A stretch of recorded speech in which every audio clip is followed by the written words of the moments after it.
नमस्कार। स्वागत है आपका न्यूज लॉन्चर पर। मैं हूं अशोक वानखेड़े, लेकर आया हूं आपका अपना कार्यक्रम द डायरेक्ट हिट। हमारे देश के दामाद अडानी सेठ अपने घर के शादी में व्यस्त है, तैयारी में व्यस्त है और पीछे श्रीलंका में उन्हें करारा झटका दे दिया। कहे तो देश निकाला ही कर दिया एक तरीके से। ये बात अलग है कि गोदी मीडिया पूर्ण रूप से सेठ की इस फजीहत पे चद्दर डालने में लगी हुई है। श्रीलंका में दो जगह अडानी सेठ काम कर रहे हैं। एक अडानी ग्रीन एनर्जी के तहत उत्तरी श्रीलंका में एक बहुत बड़ा पावर प्रोजेक्ट उन्होंने डाला, विंड एनर्जी का, और एक कोलंबो में पोर्ट का काम। अब जब वहां सरकार बदल रही थी तब अडानी जी को जो ये प्रोजेक्ट दिया गया उसको लेके वहां बहुत उलट पलट हुई। कई आरोप लगे। उसमें एक आरोप ये था कि प्रधानमंत्री नरेंद्र मोदी के दबाव में आके इन्हें एक प्रोजेक्ट दिया गया। बाद में वहां ये धर्म संकट खड़ा हो गया कि ऐसे प्रोजेक्ट बिना टेंडर के नहीं दिए जाते।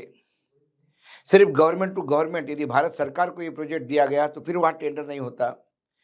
फिर एक रास्ता निकाला गया कि अडानी सेठ को ही भारत सरकार समझो।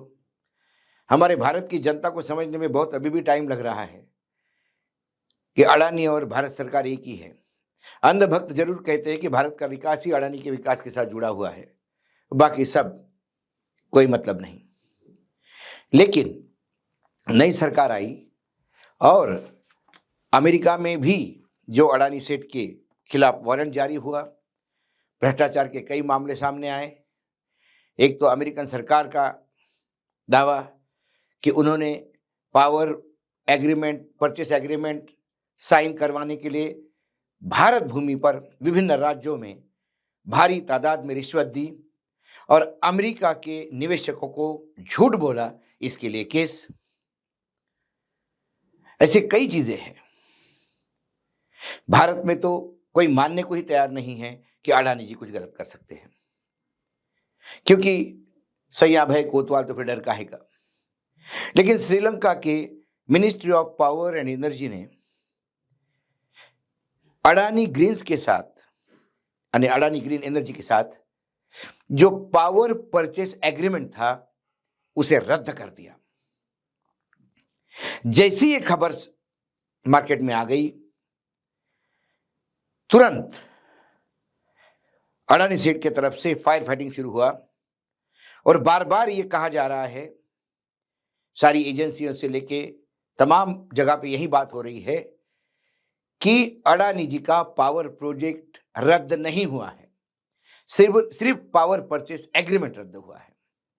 अब सवाल यह है कि यदि पावर परचेस एग्रीमेंट रद्द होता है तो फिर अडानी सेठ वहां का पावर बेचेंगे किसको? लंका के पास भारत है, वहां से भारत पावर आएगा कैसे? कई सवाल है। या पावर प्रोजेक्ट बंद पड़ा रहेगा? पावर कोई ऐसी चीज तो नहीं कि प्राइवेट में मार्केट में दे दिया, बाजार में उतार दिया, वो तो सरकार को ही देना होगा। और सरकार ने एग्रीमेंट कैंसिल किया क्योंकि सरकार ने एक कमेटी बनाई, जो कमेटी इस पूरे प्रोजेक्ट को, अडानी जी के सारे प्रोजेक्ट्स को रिव्यू करके उसका पूरा एक बार सर्वे करके जो उन्होंने स्टडी किया, उस स्टडी के बाद उन्होंने ये पावर परचेस एग्रीमेंट रद्द किया। अब मानो ऐसा है कि आपके कपड़े की मिल लगी है, आप कपड़ा तो बना सकते हो लेकिन कपड़ा बेच नहीं सकते हो मार्केट में, तो इस कपड़े का करेंगे क्या? फिर मिल तो बंद होनी ही है। मामला ये है।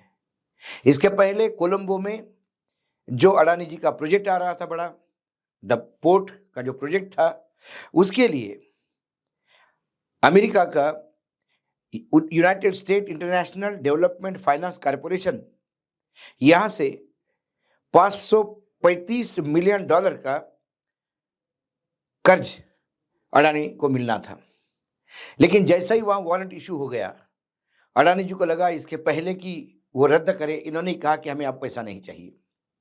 अडानी सेठ का स्पोक्स पर्सन बार-बार कहता है कि $1 बिलियन का जो हमारा इन्वेस्टमेंट है लंका में, वो बना रहेगा। किसी भी हालत में उसे हम लागू करेंगे। लेकिन ये नहीं बता पा रहे हैं कि जब श्रीलंकन सरकार पावर ही नहीं खरीदेगी, तो वो उस पावर का करेंगे क्या? क्योंकि श्रीलंका एक आइलैंड है, एक टापू है। वो ऐसा नहीं है कि भारत और बांग्लादेश के बीच में सिर्फ बॉर्डर एक लाइन खींची हुई है, तो पावर इधर से उधर भी जा सकता है।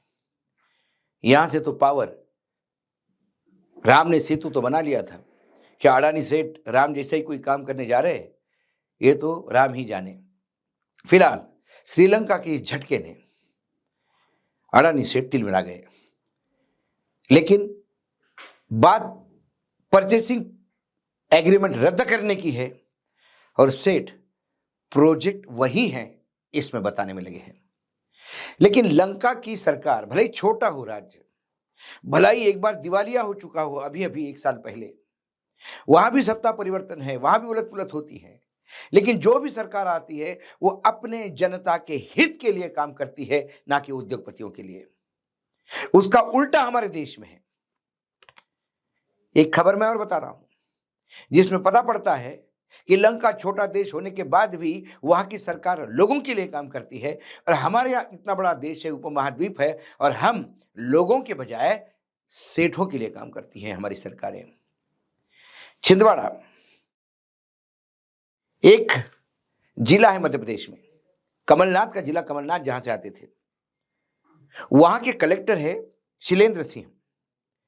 इन्होंने एकाएक सोशल मीडिया पे बैन का ऑर्डर लगा दिया और उन्होंने कहा कि भारतीय नागरिक सुरक्षा संहिता 2023 की धारा 161 के तहत अब कोई भी ये जो वहां पे शक्कर पेंच संयुक्त सिंचाई उपक्रम है, उसके बारे में कोई एसएमएस, वीडियो, आर्टिकल कुछ भी पोस्ट नहीं कर सकते।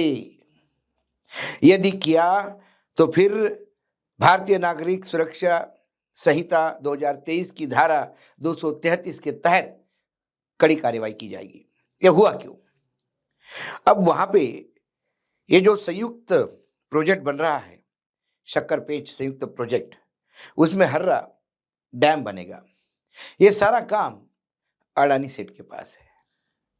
अडानी की कंपनी अडानी एलसीसी जेवी ये वहां पे काम कर रही है। अब वहां जमीन अधिग्रहण हो रहा है। 10 गांव इससे परेशान हैं और वो 10 गांव के लोग, जहां नाम बता दूं तो कुकरापानी, चुरीकला, सिलेब्रू, झिरपी, खजरवानी, कुंडली, देवरी, ये तमाम गांव के किसान, आदिवासी इस जमीन अधिग्रहण का विरोध कर रहे हैं, क्योंकि उपजाऊ जमीन है, उनको अपने भविष्य की चिंता है। वहां एक संघर्ष की स्थिति बनी हुई है, किसान, आदिवासी एक तरफ और अडानी सेठ एक तरफ। जब अडानी सेठ के लोगों को काम करना बहुत मुश्किल हो गया, तो फिर उन्होंने दरबार में गुहार लगाई और ऊपर से आदेश आए और कलेक्टर महोदय ने सीधा इमरजेंसी टाइप एक आदेश निकाल दिया कि अब सोशल मीडिया बैन, यहां कोई कुछ नहीं कर सकता। क्या ये अभिव्यक्ति की आजादी के ऊपर दबाव नहीं है? क्या अभिव्यक्ति की आजादी का मजाक नहीं उड़ाया जा रहा है? जो लोग संघर्ष कर रहे हैं, जो लोग अपना पूरा वजूद बचाने के चक्कर में लड़ रहे हैं, यदि उनकी खबरें भी बाहर नहीं आए, उनके बारे में कोई शब्द भी नहीं दे उनके वेदनाओं को, तो फिर ये क्या हम लोकतंत्र में जी रहे हैं? सवाल ये है। मैंने 2 केसेस आपको बताए। एक, लंका छोटा राज्य दिवालिया हुआ है, वहां भी राजनीतिक उलट पुलट होती है। उस राज्य ने अपने लोगों के हित के लिए भारत देश के दामाद के साथ टक्कर लेने की हिम्मत की। और दूसरी तरफ हमारा देश है, जहां लोग प्रदर्शन कर रहे हैं, पीटे जा रहे हैं, लेकिन अडानी सेठ के लिए कलेक्टर भागे भागे आते हैं और आदेश निकालते हैं कि सोशल मीडिया बैन। ये है दो चेहरे लोकतंत्र के। हम सबसे बड़ा लोकतंत्र कहें, सबसे पुराना लोकतंत्र कहें, हमारे यहाँ तो प्रधानमंत्री कहते हैं कि वैदिक पीरियड से हमारे यहाँ लोकतंत्र था। तो उस लोकतंत्र के मायने क्या है? यदि वर्तमान में लोकतंत्र की धज्जियां उड़ती हो और तानाशाही प्रवृत्ति राज करती हो, तो फिर लोकतंत्र का नाम लेने का भी अधिकार हमारे पास है। एक धन्ना सेठ पूरे देश को घुमा रहा है उंगली पर, चाहे फिर मुंबई की एयर इंडिया की मतलब एयर इंडिया की जो पुरानी कॉलोनियां थी उनको खाली करवाना हो, चाहे हंसदेव के जंगल कटवाना हो, और फिर छिंदवाड़ा जिले के इन छोटे गांव को 10 गांव को खाली करवाना हो, ये तो होगा क्योंकि सेठ बोल रहा है, सत्ता बोल रही है। लेकिन मैं सैल्यूट करता हूं श्रीलंका को, जो अपने लोगों के लिए, अपने देश के हित के लिए भारत से भी टकराने की हिम्मत रखते हैं। आज डायरेक्ट हिट में इतना ही। कल फिर आता हूं किसी विषय के साथ।